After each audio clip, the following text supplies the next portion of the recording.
নমস্কাৰ বন্ধু বান্ধৱীসকল, মই আজি লৈছোঁ ক্লাছ 7ৰ অসমীয়া পাৰ্ট 1 তেজৰে কমলাৱতী এই কবিতাটোৰ সকলোখিনি কোৱেশ্চন আনসাৰ মই আজি তোমালোকক কৰাই দিম। আগৰ ভিডিঅ'টোত মই কবিতা ৰিডিং কৰাই দিছিলোঁ, এই ভিডিঅ'টোত মই সকলোখিনি আনসাৰ দি দিম। ইয়াতে শব্দ সম্ভাৰ আছে, তোমালোকে এইটো পঢ়ি মুখস্থ কৰি লোৱা। তো বলা আমি ভিডিঅ'টো আৰম্ভ কৰোঁ। তো তোমালোকক 1 আৰু 2 নালাগে, মই 3 নম্বৰৰ পৰা দি দিছোঁ। তলৰ প্ৰশ্নসমূহৰ উত্তৰ কোৱা আৰু লিখা। তো ক নম্বৰত আছে বৰগীত ৰচনা কৰা মহাপুৰুষ দুজনৰ নাম কি? তো আমি উত্তৰ কৰিম বৰগীত ৰচনা কৰা মহাপুৰুষ দুজনৰ নাম হ'ল শ্ৰীমন্ত শংকৰদেৱ আৰু শ্ৰী শ্ৰী মাধৱদেৱ। খ নম্বৰত আছে তেজৰে কমলাপতি নামৰ বৰগীতটোৰ ৰচক কোন? উত্তৰ কৰিম তেজৰে কমলাপতি নামৰ বৰগীতটোৰ ৰচক হ'ল মহাপুৰুষ শ্ৰী শ্ৰী মাধৱদেৱ। গ নম্বৰত আছে তিমিৰ ফেৰিয়া কি বাছ হয়? উত্তৰ কৰিম তিমিৰ ফেৰিয়া বাষ্পদ্ৰৱ্যৰ কিৰণ হয়। ঘ নম্বৰ যশোদাই কৃষ্ণক পুৱা কিয় জগাইছিল? তো আমি উত্তৰ কৰিম যশোদাই কৃষ্ণক পুৱা গৰু চৰাবলৈ জগাইছিল। 4 নম্বৰ তলত দিয়া পদ দুষাৰিত কোনে কাক কি কৈছে নিজৰ কথাৰে লিখা। নন্দ গেল বাথানে গোৱাল গেল পাল সুৰবি চাৰিতে লাগে ওঠৰে গোপাল।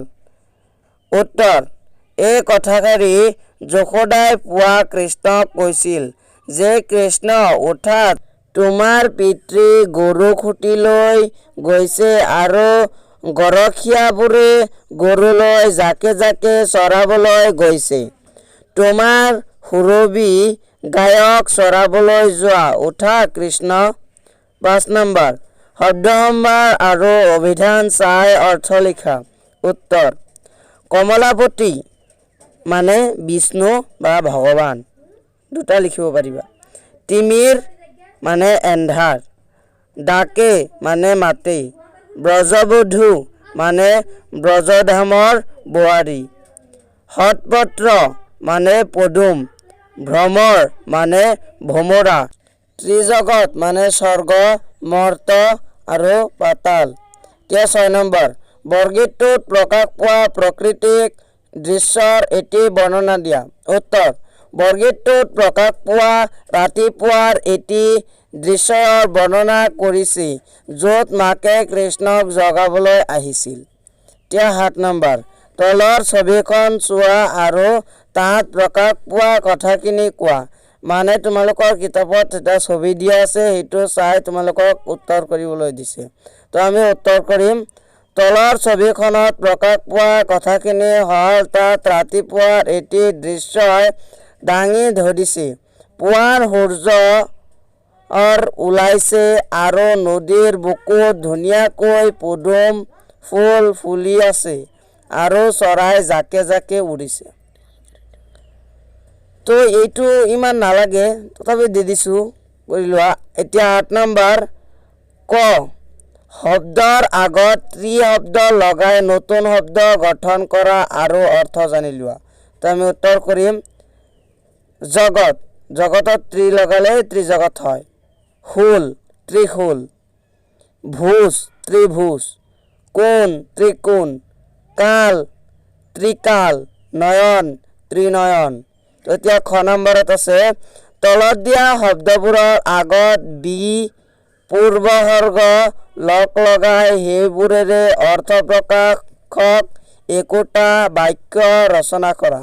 উত্তৰ মুখ বিমুখ, দূৰ বিদূৰ, কিৰণ বিকিৰণ, নন্দ মানে বিনন্দ। উত্তৰ বিমুখ কেতিয়াও কাকো বিমুখ কৰিব নাপায়। বিদূৰ পৃথিৱীৰ পৰা সূৰ্যলৈ বহুত বিদূৰ। বিকিৰণ ৰাতিপুৱা সূৰ্যৰ পোহৰ বিকিৰণ হৈছে। বিনন্দ ল'ৰাবিলাকে খেলপথাৰত আনন্দ বিনন্দৰে খেলি আছে। এতিয়া 9 নম্বৰ তলৰ ব্ৰজাৱলী ভাষাত লিখা বাক্য চাৰি শাৰী আধুনিক অসমীয়ালৈ ৰূপান্তৰ কৰা।